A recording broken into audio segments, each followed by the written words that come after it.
Hello to the second episode of the Mighty Eunuchs or Transgenders in Human History.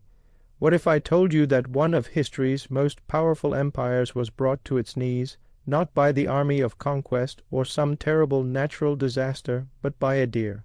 And what if I told you that same deer was also a horse? This is that peculiar story about Zhao Gao's insane loyalty test. It's a conspiracy that didn't just expose a few competitors. It sparked the great collapse of China's first imperial dynasty. What a fascinating story! This is not simply some archaic rags to riches. It is the appalling lesson that power-hungry people can turn that old universe of ours into something much worse, and reveal the unspeakable horrors, how one ridiculous lie can destroy a whole empire. With the chaos he set afire in 207 BC began with a dead emperor, a forged will, and a false road trip of untruth to change China forever. I am Tsar, teaching the common man about history. Let us then journey back in the dark shadows of the Dragon Throne. The tale opens in the late 3rd century B.C., a period of unparalleled, world-shattering change. After hundreds of years of bloody, grinding conflict dubbed warring states, one powerful sovereign finally had all of China under his dominion. He christened himself Qin Shi Huang, the first emperor, and he ruled his newly united kingdom with an iron fist. He codified the laws, laid the foundation for the Great Wall, and ordered a giant, voiceless army of clay soldiers to secure his tomb. His empire was founded upon the absolute, unyielding philosophy of legalism, where the law was supreme and punishments for defying it were apocalyptic. But the one who had dragged this unstoppable empire to the bottom was not a conquering general or a rebel king. As a petty palace eunuch, he recognized that the world's sharpest weapon was not a sword but a brush saturated with ink.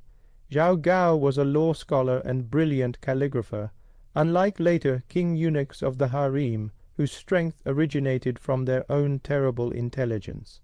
Zhao Gao wielded power due to his proximity to the emperor's paperwork. He had an uncanny capacity to rid the darkest of the men around him. Sensitizing to the eunuch's acute mind, the first emperor cast him as the guardian of the royal chariots, and especially appointed him the personal legal tutor of his youngest and most impressionable son, Prince Huai. For long, Zhao Gao took the role of the meek, faithful servant, carefully stitching a tangle of psychological repression onto the young prince, teaching him not how to rule but how to employ complete terror to control others. In the blazing summer of 210 B.C., the end of the ancient world was forever changed. As the first emperor, beset by the quest for immortality elixir, took great royal tour of his eastern provinces, death occurred. He was hundreds of miles from his capital and surrounded by his closest advisers, his youngest son and his quiet chariot keeper. Before his last breath, the dying emperor dictated a last, sealed letter to his noble and highly skilled eldest son, Prince Fusu, ordering him to return to the capital and assume the throne. If that letter had been delivered, the Qin dynasty might have survived for centuries, and Zhao Gao would have been no more than a discarded servant. But the letter was never sent. When the emperor expired, Zhao Gao did recognize an opportunity not to be repeated. He knew the noble eldest son hated him, and as soon as he took the crown would have killed him. The brilliant eunuch staged one of the most audacious and macabre cover-ups in human history to save his own life, to snatch back ultimate power. He persuaded the young, cowardly Prince Huai and the empire's highest ranking official, the powerful Prime Minister Lai Si, to keep the emperor's death in full secret. The royal corpse quickly started to decay because it was the peak of summer. To drown out the overwhelming odor of death from the vast imperial entourage, Zhao Gao ordered carts of rotting, salted fish planted directly in front of and behind the royal carriage.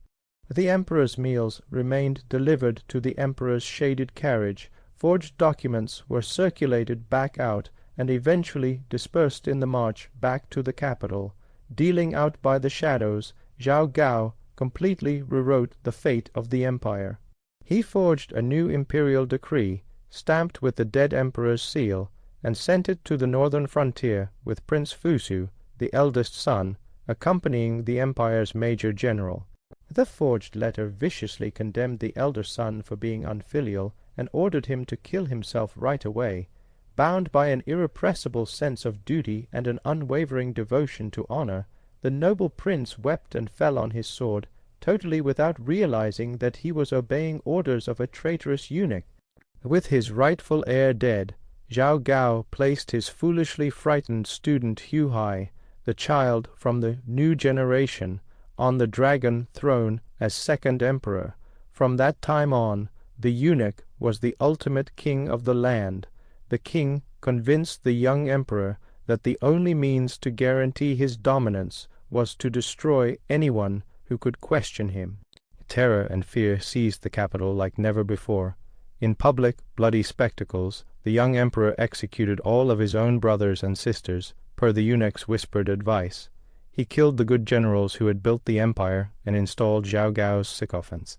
Zhao Gao also made the emperor even more isolated by convincing him that a true god, like emperor, was never to be seen by those who worked in the army. The young emperor retreated deep into the inner palace, where he lived a life of infinite pleasure, leaving an entire administration of the empire to his former tutor. Zhao Gao was not done, though. He still had to share power with Lai Si, a prime minister who had helped him forge the first will. Lai Si was a brilliant statesman, and yet no match for the eunuch's pure sociopathic cunning. When huge peasant revolts erupted across the starving and heavily taxed empire, Lai Si tried his best to warn. Zhao Gao blocked him out and framed the prime minister for treason.